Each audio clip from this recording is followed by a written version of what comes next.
Ah, smart water. Pure, crisp taste. That's really good water. It's the kind of water that says, I have my life together. I do feel more sophisticated. Smart water. For those with a taste for taste. Grab yours today. This time of year, ice cream is everywhere. But how did this rare delicacy of the past become so ubiquitous, even in a place as hot as Las Vegas? And why is frozen custard such a big thing here? Today on CityCast Las Vegas, we're bringing you a conversation from a special live event. The Uncommon's invited friend of the pod, Andrew Corrali, to interview our co-host and award-winning culinary historian, Sarah Lohman, about the uncommonly delicious history of ice cream. It's Thursday, June 5th. I'm Sonia Cho Swanson, and here's what Las Vegas is talking about.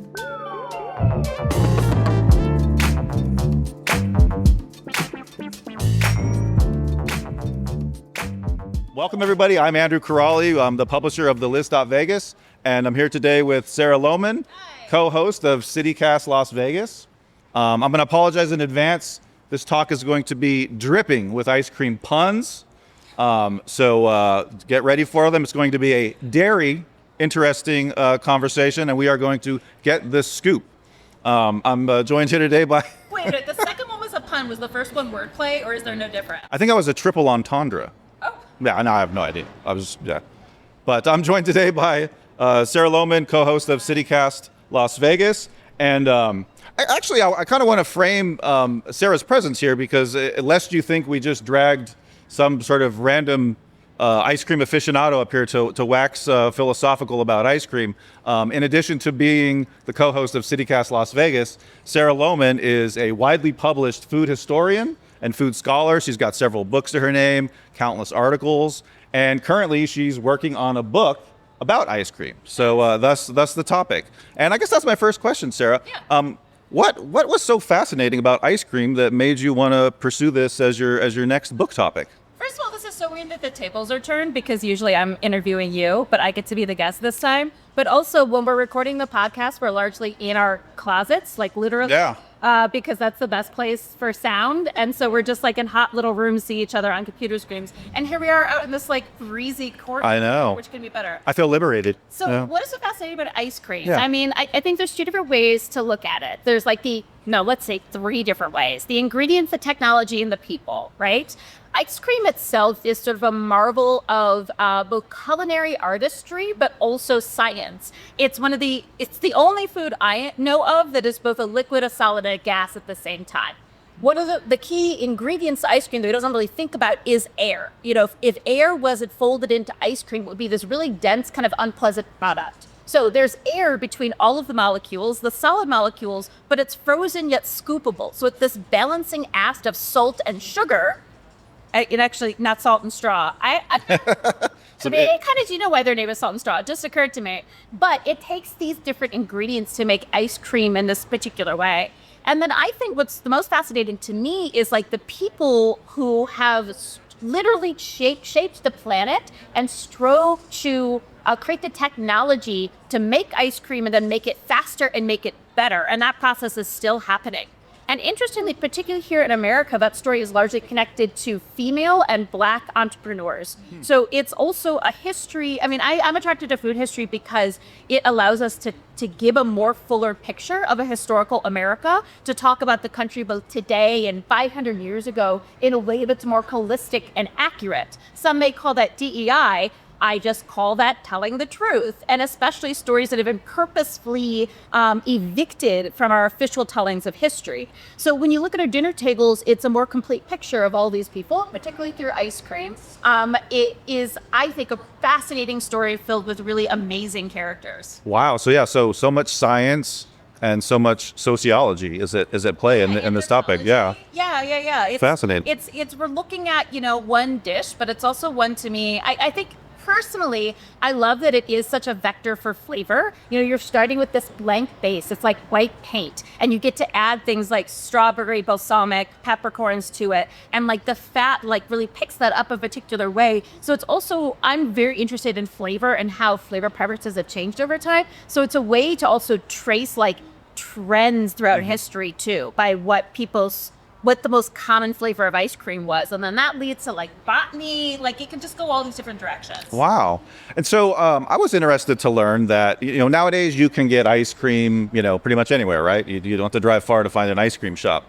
But I was interested to learn that once upon a time it was a luxury item. Yeah, totally. And so how did it go from, being, an item associated with, leisure class or, luxury, kind of tier to, on every, street corner? So, it was a luxury item until really about the mid-19th century. People first started eating ice cream in the 17th century, and that was due to technology changes. But the ingredients of the process were expensive. Like, before a mechanical or electric ice cream maker, you had to have a human being sitting and stirring ice cream as it was freezing. And that's like a several-hour-long process. So this person both has to be very educated in essentially like patisserie and confectionery, but often they were a servant or an enslaved person in a wealthy household. And not only it was delicious, but it was also a way to show off how much money you had, that literally you could pay or own other people to make this like really decadent dessert for you.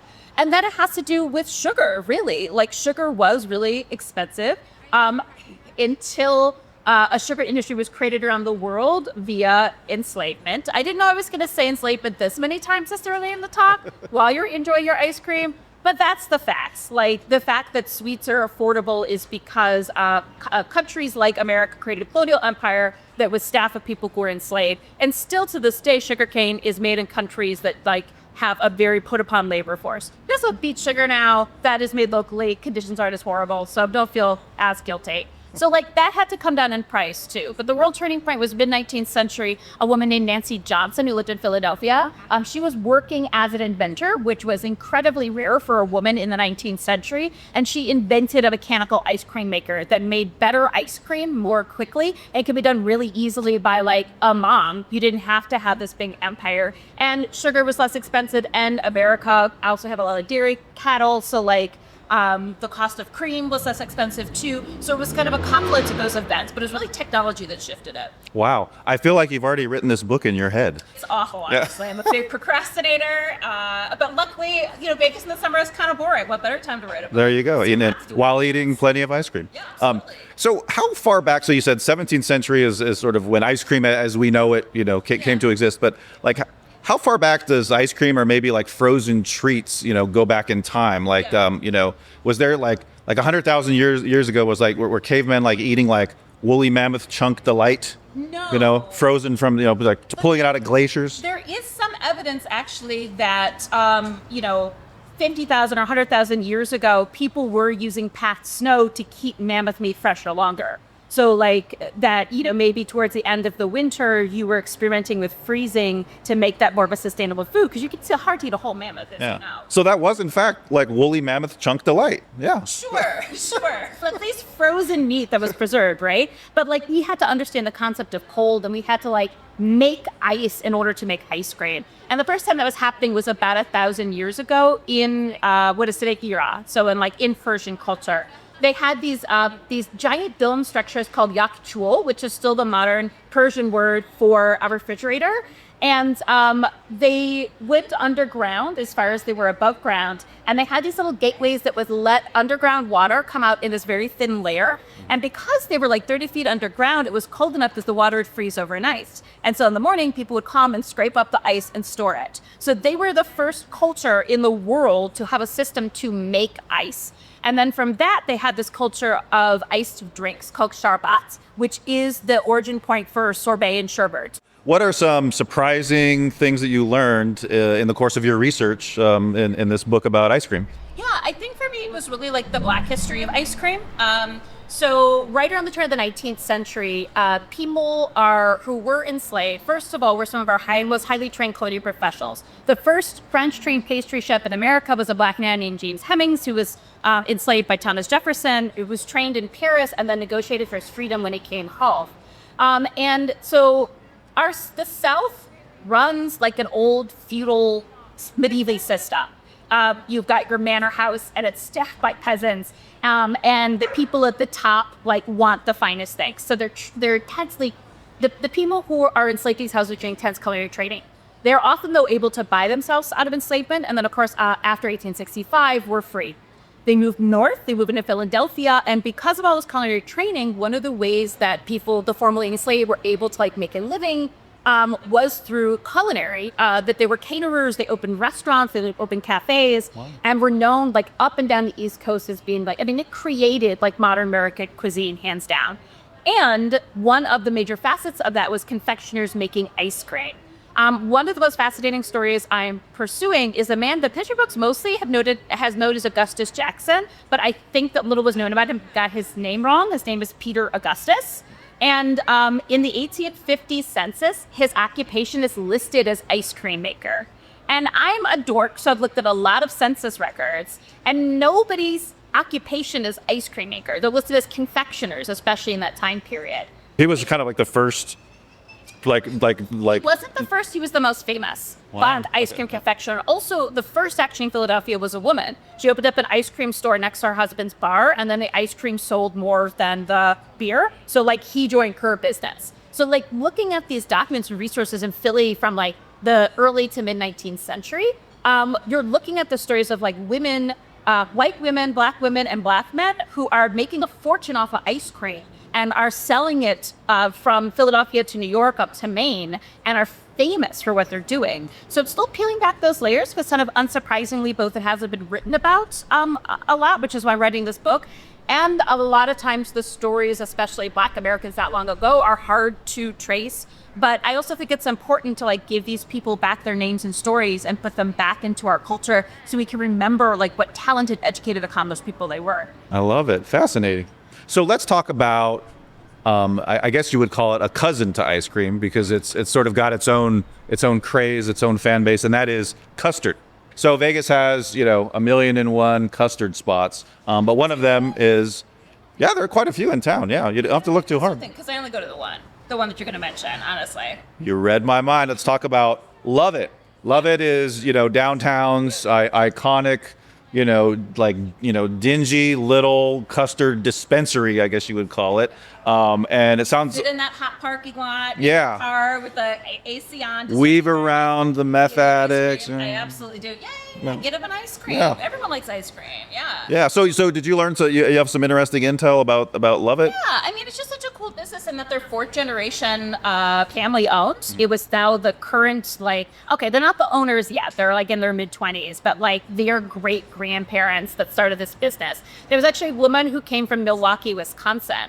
So one of the things that I've been told by ice cream makers here in Vegas, and to keep in mind, Salt & Straw is actually based in the Pacific Northwest, but one of the things I'm curious about is if they adjust their ice cream for here, because ice cream makers from here say our ice cream should be a little lower fat, because of this kind of heat, you don't want a really rich, fatty, greasy ice cream. Mm-hmm. So the family's from Milwaukee, Wisconsin, and so they brought a Midwestern ice cream making tradition to Las Vegas, which is why it really tastes significantly different from most of our other ice creams here in the Valley. Oh. And the other thing that makes custard kind of more rich and have a different mouthfeel is the fact that it includes eggs. I was going to ask you the difference. Yeah. So ice cream doesn't necessarily include eggs. Custard must include eggs. It's basically like a creme brulee. Instead of baking it, you freeze it. So it's both very full fat, and it's got eggs in it. And the protein in the eggs also does other things to...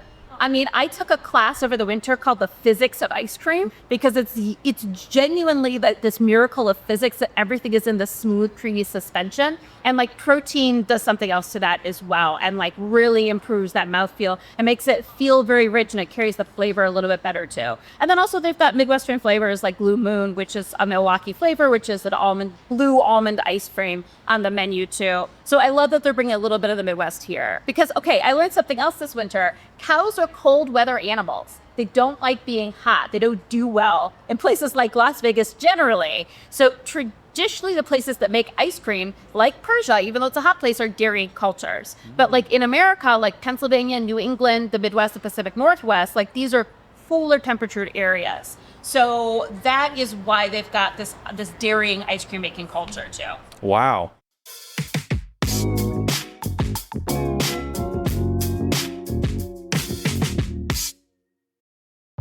This episode is brought to you by Progressive Insurance.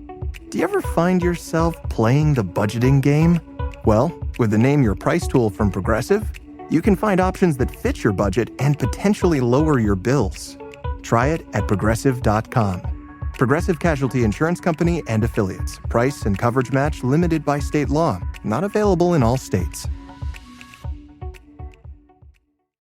At the UPS Store, we want to make this summer the summer of shipping. Summer Shipalooza. So you can start crossing items off your must-ship list. Like the vintage film camera your college kid needs for class. Or the vase you told your mom you would send her ages ago. And with our pack and ship guarantee, your items arrive safe or we reimburse you. So stop by your local store today for everything you need to be unstoppable. Visit the upsstore.com/guarantee for full details. Available at participating locations. Most locations are independently owned. Product, services, pricing, and hours of operation may vary. See Center for details. The UPS Store. Be unstoppable.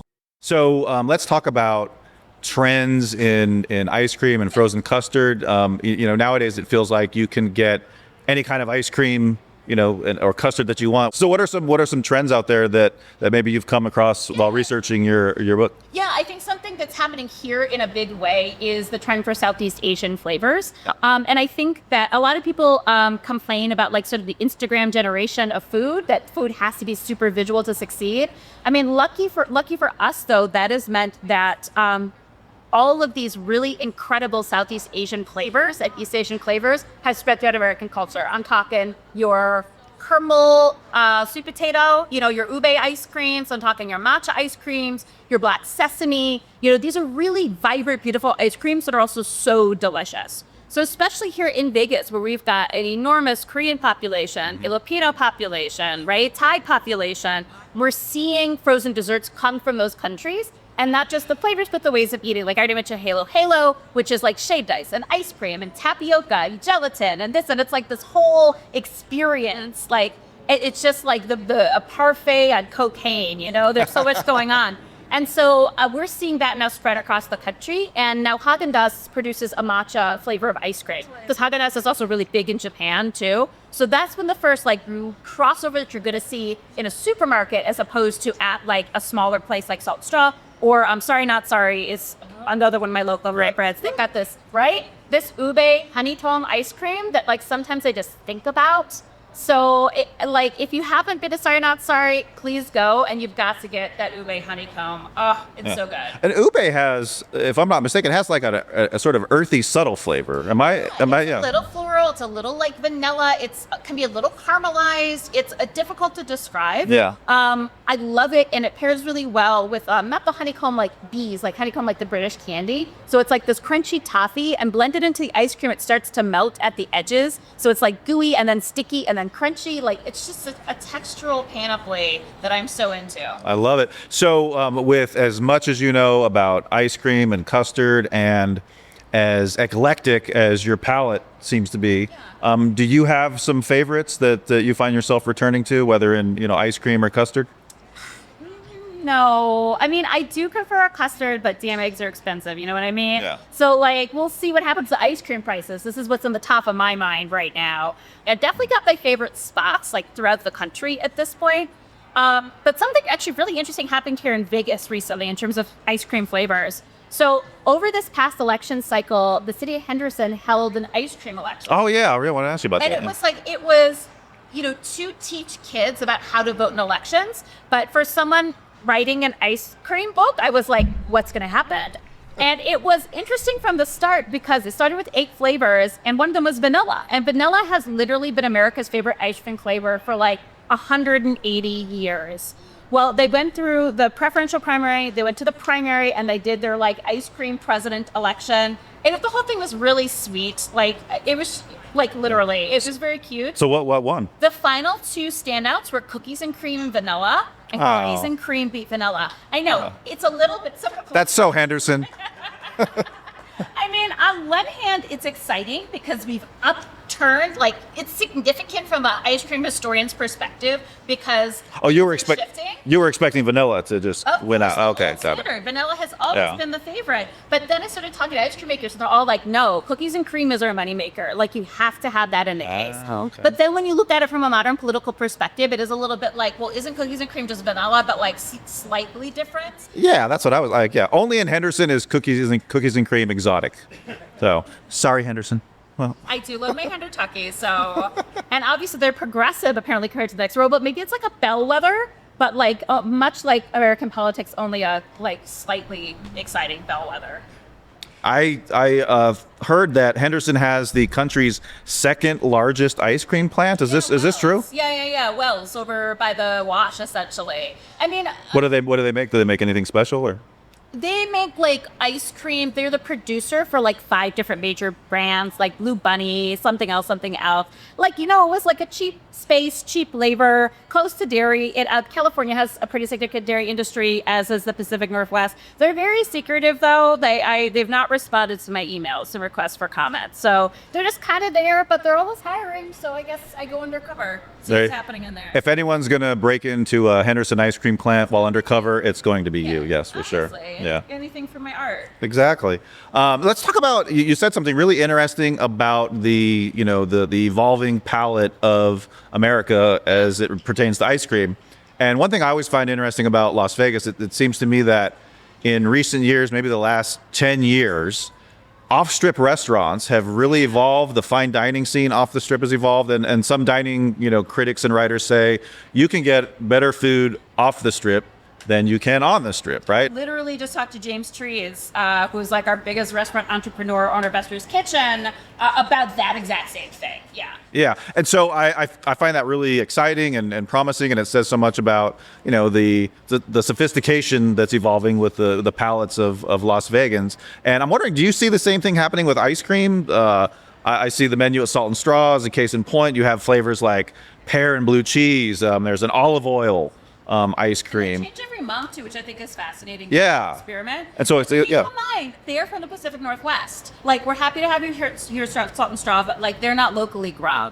And I think that there's like Sorry Not Sorry, there's Scoop LV, there's Secret Creamery. Like, there's stuff that's happening here, but we could be a bigger ice cream city. It's hot. Who doesn't like ice cream? Exactly. So there's room to grow, definitely. Yeah. So do you see that, I guess you would call them more elevated ice cream experiences with the different flavor profiles? You see that trend continuing? Oh, absolutely, because it's the trend of sort of ditching early mid-20th century industrial production, which standardized everything, which made like a really cheap product that like has a lot of fillers and a lot of like, not coagulants, not the word I want, but like things to make it smooth. That's not eggs. Right. And like just a lot of stuff that's not bad for you. It's just like the product isn't necessarily as enjoyable, if that makes sense. Yeah, a lot of people up in arms about emulsifiers nowadays. Usually it's carrageenan, it's seaweed. It doesn't matter, but like that ice cream doesn't taste as good as to me. Although I take it back. One of the things I also did, so I went to ice cream school over the winter, the ice cream short course at Penn State University. And one of the most useful classes was we learned how to be ice cream tasters. We tasted 20 individual samples that each played with one variable, and you could compare them in sets. Wow. And my favorite one was the amount of air that's beaten into ice cream is called overrun. And there are legal limits to how much air. You can essentially double your product with air, but no more. They fed us an ice cream that was 110%, so more than double the legal amount of air, and it was an illegal amount of air. Wow. It was delicious, because it reminded me of being a kid in the 80s and just having like the cheapest gallon of ice cream, right, in the fridge. So it can be nostalgic, but it's also not what you expect from these high-end shops. So as we're seeing a large foodie culture that is going back to locally owned, handmade, experimental, like really connecting back to what people want when they want a premium experience, then we're going to continue to see like really lovely craft products out there, just like Salt and Straw. And they've expanded all over the country in the past 2 years. They recently just opened up their first store in New York City too. So they're now also an East Coast band. Wow. I remember that people were so excited when they opened here, and to a lot of folks, it represented like, the ice cream game, leveling up in Las Vegas. Yeah. What a fascinating conversation. Thank you so much. Well, thanks everybody for joining us for this conversation. Big shout out to the CityCast team for making this happen, setting up all the beautiful sound infrastructure, and big thanks to UnCommons for partnering us with this event, and Salt and Straw for serving up some great scoops. I'm Andrew Crawley with TheList.Vegas, Sarah Lohman, co-host of CityCast Las Vegas, and thanks again. Thanks, everyone. Woo.